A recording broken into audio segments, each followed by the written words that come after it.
दाथ' हमनायाथ' साथामल' मोनदों नालाय बिसोरथ' गोजौ आरो दंबावो बिसोर गें मोनसे दंखायो बे गेंखौ हमजोबनांगौ जों जेना बे गेंखौ हमना जों दरना होगोन जों बे दरनाखौ खुनु दिन गारा जों दरना होबाय थागोन बे गथ' सानैनि रेप केसनि थाखायनो जों रिलि लादों माने जाय दुष्ट चक्र बिसोरखौ जेन फासि नांगौबा हमनांगौ हमजोबनांगौ आरो बिसोरखौ फासि होनांगौ साजाल' नङा बिसोरखौ फासि होनांगौ होननानै थिखोना लांबाय थिखोना लांनानै बिसोर मा खालामदों जोंथ' बेखौ मिथिया बिसोरना निजा जातिय जाहोखो ना ड्राग्स जाहोखो ना मा जाखो जोंथ' बेखौ मिथिलाना दा जोंनि जेना बर' हारिया बेबायदि जाबाय थायोबा जोंना आइजो माहारिया थांना थानायनि लामा गैया दिनै आं बेखौनो होननो सानो जे जोंनि प्रमद सारा जेन जोंनि बर' हारिया थांना थानाय बा आइजो माहारिया थांना थानायनि थाखाय जेन जोंनि प्रमद बर' सारा जेन जोंखौ माने माबा हरो मा होनोलाय नियाय हरो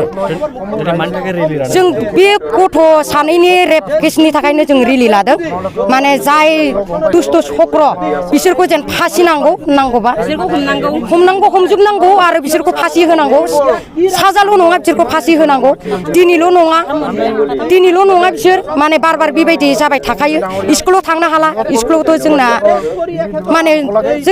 बयबो हिन्दु मुस्लिम दंजोबो नालाय ज' हाबनाय नालाय दा दिनै हिन्दु मुस्लिम ज' हाबनायाव दिनै खिन्थु स्कुलावबो बिसोर स्कुलाव हाबा जेब्ला स्कुल टिफिन टाइम जायो टिफिन टाइमावहाय बिसोर लोगो हमहैयो सब समाय माने स्कुलनि बाउन्डारि खाथियाव माने बिसोर गथ'आ थांनानै थाबाय थाखायो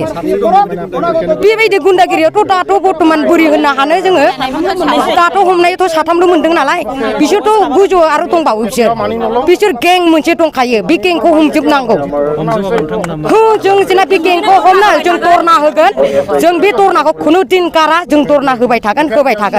हमजोबनांगौ फासि होनांगौ बेल' जोंना क'क्राझार जिल्ला एबसुनिफ्राय जों बे घटनानि सायाव जों सोंखारियो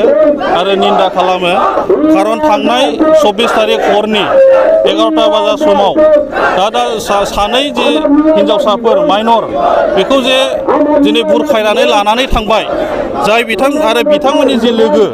दा जोङो मिथिनाय बायदियै माने दिनै प्रसासना जि माने एरेस्ट खालामदों जि जामाल खान शेख आब्दुल्ला आरो नुर आलम दा दिनै बिथांमोनखौ दिनै हमबाय आरो बिथांमोननि लोगोखौ दिनै हमनानै दिनै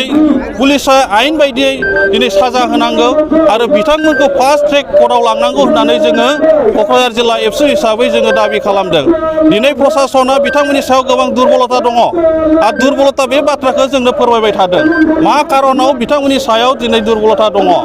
दा दिनै गोबां बेबादिनो घटनाया जाबाय थाबाय दा थांनाय समाव जोंहा गवालपारा जिल्लायावबो दिनै जादों दिनै उन्दै हिनजावसाखौ दिनै रेप खालामदों बिनि बिदाखौ दिनै बुथारदों आरो दिनै गुबुन जायगायावबो दिनै बेबादि रेपआ दिनै जादों आरो दिनै तुर्सिबिल बे ओनसोलावबो दिनै उन्दै गथ'खौ दिनै बुरखायनानै लानानै थांनानै दिनै रेप खालामदों दा बेखायनो जोङो प्रसासनखौबो जोङो बुंगोन बे केसनि सायाव दिनै जि माने साजा होनांगौ बिनि थाखाय बिथांमोनखौ साजा होनांगौ आरो बिथांमोननि जि लोगोफोर दंबावो बेखौ दिनै बिथांमोना नागिरनानै दिनै एरेस्ट खालामनानै दिनै आयेननि बेबस्थाखौ लानांगौ होननानै जोङो दिनै क'क्राझार जिल्ला एबसुनि बानजायनायाव गोबां दिनै दल संगठननि दैदेनगिरिफोर